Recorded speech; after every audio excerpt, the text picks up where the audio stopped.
Assalamualaikum warahmatullahi wabarakatuh. Alhamdulillah bi ni'matihi tatimmus shalihat wa bi fadlihi tatanazzalul barakat wa bi haqqihi tatahaqaqul maqasid wal ghayat. Asyhadu an la ilaha illallah lahu da'watul haqq harisun 'alaiha wa awjiba tabsyiri biha wa takum minkum ummatun yad'una ila al-khair wa ya'muruna bil ma'ruf wa yanhauna 'anil munkar wa ulaika humul muflihun. Wa asyhadu anna Muhammadan 'abduhu wa rasuluhu ballagha risalah wa adda al-amanah wa nasaha al-ummah wa kashafa al-ghummah hatta atana al-yaqin lailuha kanahariha la yazighu 'anha illa halik. Allahumma salli wa sallim wa barik ala habibina wa syafi'ina wa zufrina wa maulana Muhammad wa ala azwajihi ummahatil mu'minin wa dhurriyyatihi wa ali baitihi wa ashabihi kama sallaita ala ali Ibrahim innaka Hamidum Majid. Rabbi shrah li sadri wa yassir li amri wahlul 'uqdatam min lisani yafqahu qawli, amma ba'd. Hadirin jemaah salat subuh yang dirahmati Allah, mari sama-sama kita panjatkan puji dan syukur kita kepada Allah yang telah membangunkan kita dari tidur kita sehingga kita tidak termasuk orang-orang yang dikencingi oleh syaitan. Karena orang-orang yang tidak mendengarkan suara azan pada saat pagi hari itu adalah di antara orang-orang yang dikencingi oleh syaitan. Bayangkan, kencing manusianya saja sudah bau setan, apalagi kencingnya setan. Maka sungguh beruntung jamaah yang dirahmati Allah, di mana pada subuh yang berbahagia ini kita termasuk orang-orang yang tidak dikencingi oleh setan di dalam telinga kita. Kalau seandainya kita merasakan suatu pagi kita tidak bisa mendengarkan suara azan karena akan tertidur, itu dikarenakan diantaranya disebabkan karena setan telah memenuhi telinga kita dengan mengunci telinga kita. Salawat dan salam mari sama-sama kita panjatkan kepada junjungan kita Nabi besar Muhammad SAW yang telah memberikan pelajaran kepada kita semua aspek kehidupan kita, sehingga tidak ada yang tidak jelas dalam menjalani kehidupan ini. Bagaimana kita tidur itu diajarkan oleh Rasul, bagaimana kita harus melakukan saat kita bangun tidur, sampai dengan semua aktivitas yang ada dalam kehidupan kita sehari-hari itu sesuai dengan tuntunan yang diajarkan oleh baginda Rasulullah SAW agar kita termasuk bahagia hidup di dunia dan di akhirat. Yang saya hormati tentu Imam Syekh, tentu Imam Gampung, tentu Imam Rawatib DKM Masjid yang dirahmati Allah, dan ayah bunda yang saya cintai. Ini merupakan Wa'adul Haq, pertemuan yang ke-51 di mana kita masih menjelaskan tentang As-Sirat. Allah berfirman di dalam surat Al-Hadid ayat 12 yang berbunyi a'udzubillahi minasyaitonir rajim, bismillahirrahmanirrahim.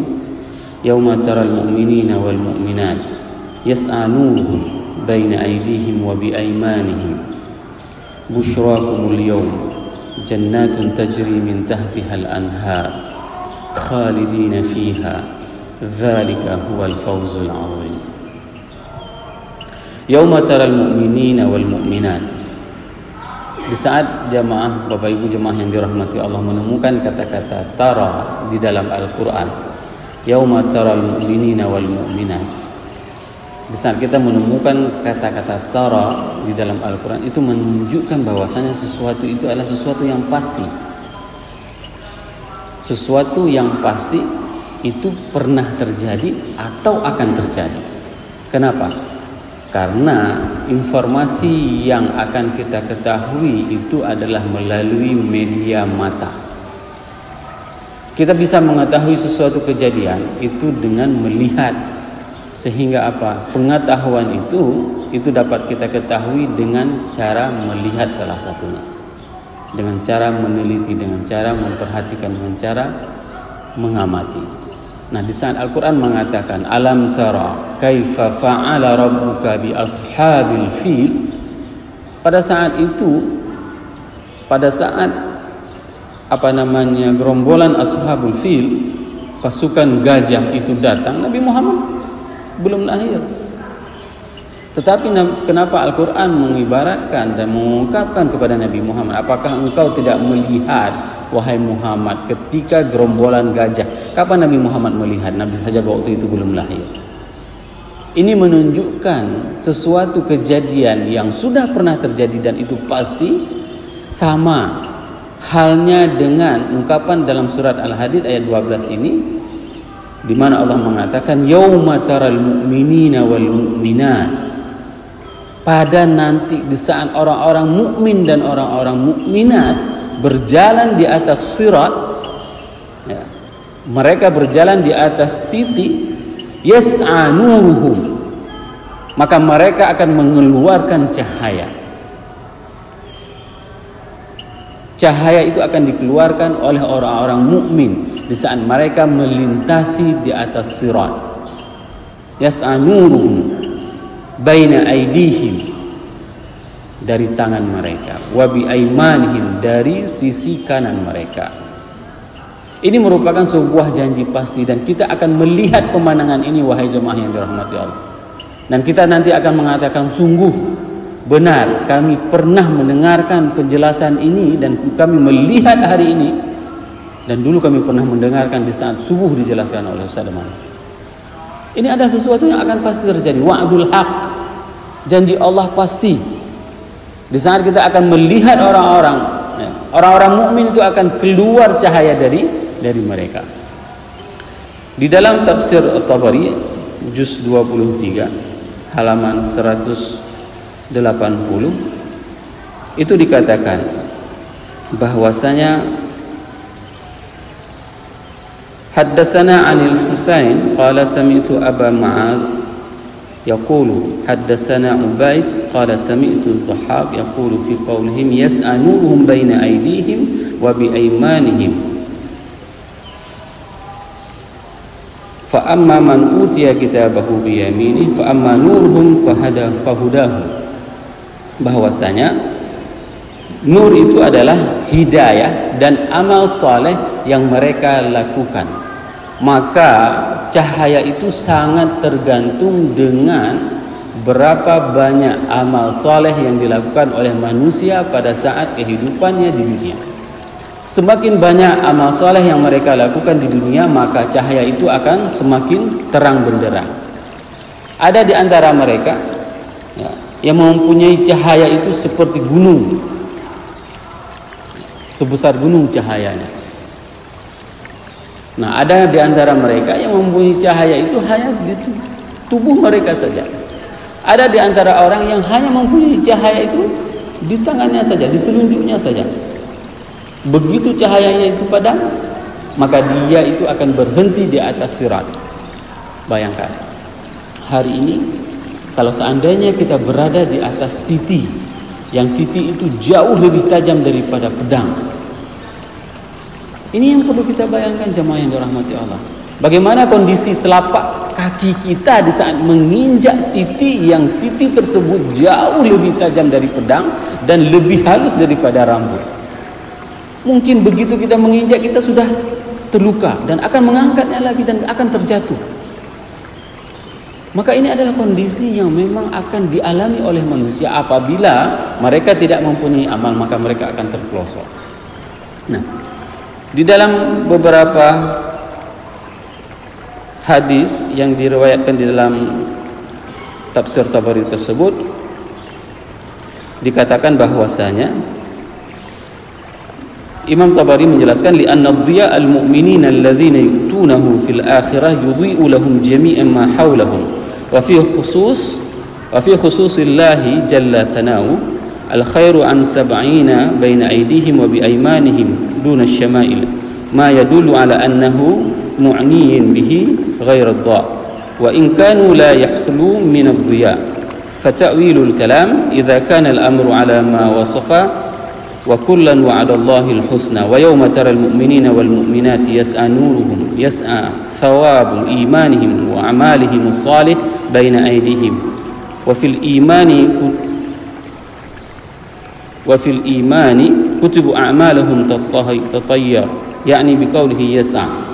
Nah, Imam Tabari menjelaskan bahwasanya semua perbuatan yang kita lakukan hari ini akan menjadi catatan penting, ini akan menjadi sebuah investasi penting di saat kita nanti di hari akhirat.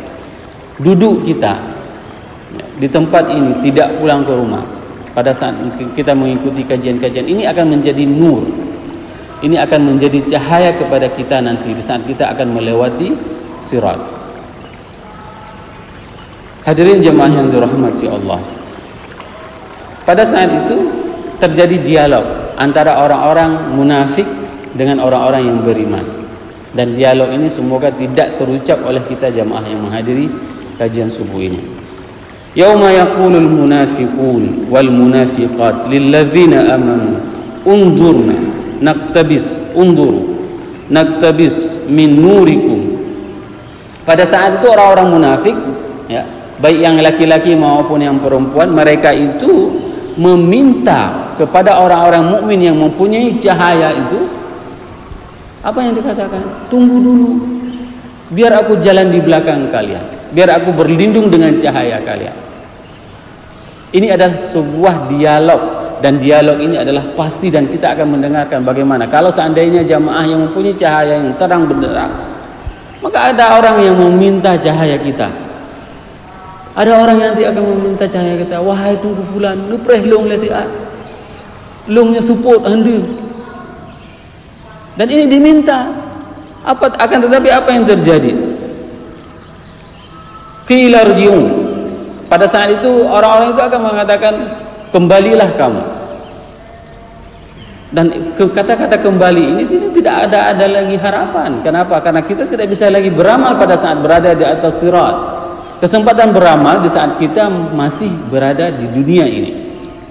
Qila rji'un wara'akum faltamisu nuran faduriba bainahum bisurin lahu bab. Maka pada saat itu maka ditutuplah cahaya. Cahaya yang begitu terang benderang itu, tapi tidak bisa diakses oleh orang-orang munafik. Coba bayangkan, dibuat semacam ada pintu sehingga pintu itu tidak bisa melewati cahaya.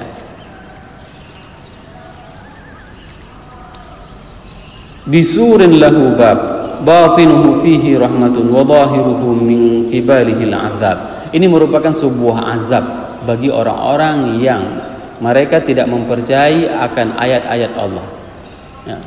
Nah, pada saat orang-orang mukmin yang mempunyai amal, mereka itu akan berjalan dengan amal-amal mereka. Maka seperti pertanyaan pada kajian kita sebelumnya, sejauh mana sirat? Sirat itu tidak ada yang tahu semana jauhnya. Akan tetapi di saat seseorang melewati sirat tersebut, dia akan mengucapkan sebuah ungkapan yang sangat menyedihkan. Alhamdulillahilladzi hadana li hada. Bahwasanya sungguh terima kasih kepada Allah yang telah memberikan hidayah kepada kita sehingga kita bisa melewati sirat tersebut. Ada orang yang berjalan sambil merangkak. Bayangkan, lebih tajam daripada pedang, orang itu berjalan hanya merangkak di atas sirat. Dalam sebuah hadis nanti akan kita bacakan hadisnya, bahwasanya hadis yang diriwayatkan oleh Abu Hurairah, dan di sisi sirat itu ada besi yang bisa berterbangan, yang bisa setiap saat untuk mengambil orang, dijatuhkan ke dalam neraka. Pada suatu hari Rasulullah SAW sedang memberikan kajian kepada jamaah semuanya, para sahabat, dan tiba-tiba para sahabat itu mendengarkan sebuah suara suara jatuh benda, dan itu ditanyakan oleh para sahabat, apa yang kalian dengarkan? Ya, suara sesuatu benda jatuh. Itu adalah suatu benda yang jatuh, ya, dan baru sampai ke neraka selama 70 tahun. Ada dalam neraka, jatuh sesuatu benda dari pertama neraka itu sampai ke bawahnya, itu memiliki waktu durasinya itu 70 tahun baru sampai ke dasar neraka. Ini coba bayangkan kalau seandainya manusia itu jatuh dari sirat, 70 tahun dia sudah tergoreng, hangus lagi, macam-macam dengan siksaan api neraka, baru jatuh ke bawah. Ini begitu jauh dan begitu luasnya neraka. Sehingga apa? Allah mengibaratkan dan mengungkapkan dan mengingati kita semuanya pada saat yauma naqulu li jahannama halim talati. Pada saat Allah menanyakan pada saat Allah menanyakan kepada neraka, halim talati, apakah engkau sudah penuh wahai neraka? Apa yang dijawab oleh neraka pada saat itu? Hal mim mazid. Apa ada lagi yang mau dicemplungkan? Apa ada lagi yang mau disiksa? Apa ada lagi yang mau dimasukkan? Ini adalah kondisi neraka yang sangat luas dan sangat jauh dan sangat dalam.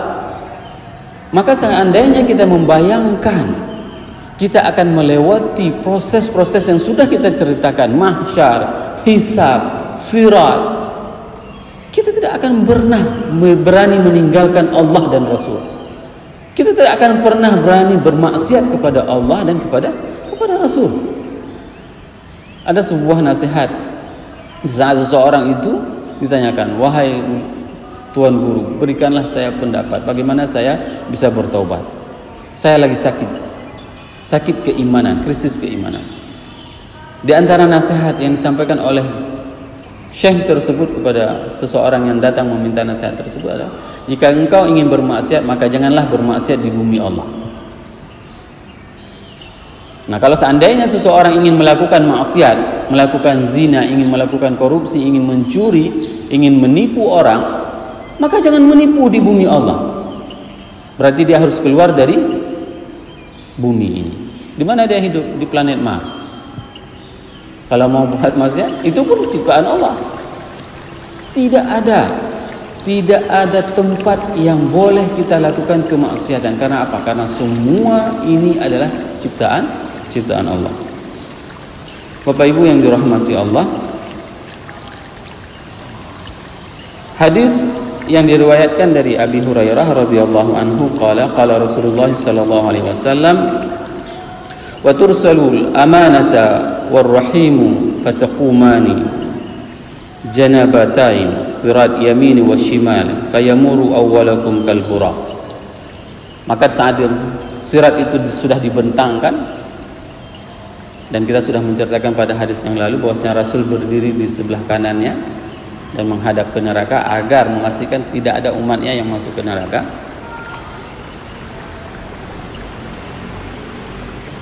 Fayamuru awwalakum, dan ada yang pertama sekali melewati sirat itu kalburak, seperti burak.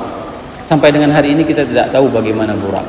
Yang jelas itu adalah sebuah kendaraan yang digunakan oleh baginda Rasulullah SAW untuk melakukan Isra Mi'raj. Ini merupakan kendaraan yang paling cepat, secepat mata berkedip. Begitu berkedip udah sampai. Begitulah teknologi yang digunakan oleh Allah sehingga begitu cepatnya seseorang itu melintasi dari sirat. Dia tidak akan pernah merasakan bagaimana tajamnya, bagaimana halusnya. Kenapa? Karena amalnya. Ini yang perlu kita persiapkan. Bagaimana kita melewati sirat seperti kecepatan burak. Qala qultu bi abi anta wa ummi ayu syai'in kamurul buraq. Dan pada saat itu ditanyakan, demi ayah dan ibuku dan demi engkau wahai baginda Rasulullah sallallahu alaihi wasallam, seperti apa seseorang itu melewati seperti lewatnya burak. Qala alam tarau ilal buraq kaifa yamuru wa yarji'u fi tarfil ain. Bahwasanya kecepatan burak itu seperti mata tarfatil ain. Seperti mata berkedip, sudah sampai. Tapi bagi mereka yang berjalan sambil merangkak itu sangat lama. Thumma kamarrir rih. Dan yang kedua, kondisi seseorang melewati sirat itu adalah seperti angin. Nah, kalau misalnya angin puting beliung, cepatlah jalannya, ya kan? Apalagi angin tornado, cepat dia, 140 km per jam, cepat. Tapi kalau misalnya angin sepoi-sepoi, lambat, tapi di atas api neraka. Nah, tapi lebih lumayan, angin lebih lumayan kecepatannya. Thumma kamarut tayr, dan kemudian orang itu melaluinya itu seperti terbangnya burung. Lagi cicimpe, ya, lumayan lah. daripada kita lari lebih cepat burung terbang. Wasyaddir rijal tajri bihim a'malahum, dan semua manusia itu akan berjalan di atas sirat sesuai dengan amal perbuatannya. Wa nabiyukum qa'imun 'ala sirat, dan nabi kalian itu berdiri di atas sirat, yaqulu rabbi sallim sallim. Dan ini sudah kita bacakan hadis kemarin. Konteksnya dalam hadis ini juga mengatakan bahwasanya nabi itu di saat mereka melalui sirat dan meminta doa kepada semua umatnya untuk diselamatkan di saat berjalan di atas sirat. Rabbi sallim sallim hatta ta'jiza a'malul ibad, sehingga semua itu sangat tergantung dengan amal dari hamba tersebut. Hatta yaji'a ar-rajulu fala yastati'una sayra illa zahfan. Bayangkan, ini kondisi seseorang, sehingga ada seorang laki-laki, ada seseorang yang melewati sirat itu, la yastati'una sir, dan mereka itu, dan dia itu tidak bisa berjalan di atas sirat kecuali zahfan, merangkak. Ya. Kita disuruh merangkak mungkin di aspal saja itu sangat lama, sangat sakit. Ini disuruh merangkak, kita itu merangkak, ada orang yang merangkak di atas sirat dengan ketajamannya yang sungguh luar biasa, ya, dengan kehalusan sirat itu yang sungguh luar biasa, dan bisa jalannya cuma bisa merangkak. Kondisi seperti ini yang perlu kita bayangkan. Kalau seandainya yang merangkak itu adalah kita, berputar-putarlah di situ, merangkak lagi, berputar lagi. Kenapa? Kondisi sirat itu di bawahnya itu adalah neraka jahanam, dan neraka jahanam itu jangan terbayang merah menggelora, akan tetapi hitam gelap, suput, hitam, hanadun sapu. Begitulah orang zahfan, merangkak. Qala wa fi hafatain as-sirat kalalibu mu'allaqatun, ada besi yang bergantungan, dan di sisi sirat itu ada besi-besi, ada rantai-rantai yang bergantungan, ma'muratan bi akhdhi man umir bihi, dan dia itu diperintahkan untuk mengambil siapa saja yang untuk dijatuhkannya. Ada semacam sadub lah, seperti itu, ada semacam bola besi yang memang itu bisa, istilahnya dia mengambil siapa saja orang yang di atas sirat itu, seperti ranjau. Kalau di dalam misalnya dalam film-film petualangan itu ada ranjau yang memang bisa tariknya orang yang sedang berada di atas sirat. Fama khudusun najin, ya.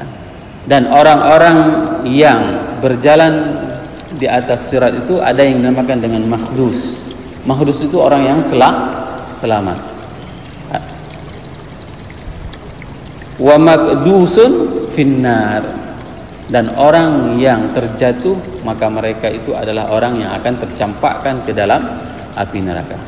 Najin, ya, makhdus dan makdus, ya. Ini tiga istilah di dalam melewati sirat.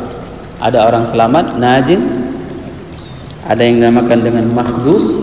Makhdus itu dengan kerja musiruli, muputali, ya, reli, bedahli, ya, jatuh lagi, bangun lagi dia, ya. Tiba-tiba nanti terdiam, kenapa? Nggak ada lagi cahaya, keluar lagi cahaya nanti di ujung kukunya, ya. Saya lihat lagi ini, menangis, ya, menangis. Dan suasana ini yang paling ngeri siratnya, suasana yang paling ngeri. Sehingga apa? Sehingga ini memang diceritakan di dalam Al-Quran. Yas'anuruhum baina aydihim, diceritakan bagaimana seseorang mukmin ini di saat mereka mempunyai amal yang sangat completely, sangat mempunyai amal yang semua ini, sehingga apa? Sehingga cahaya itu bisa menerangi sirat. Dan pada saat itu dalam sebuah hadis dijelaskan dalam tafsir Qurtubi juga bahwasanya neraka pada saat itu meminta kepada orang-orang yang mempunyai cahaya itu untuk jalan cepat-cepat.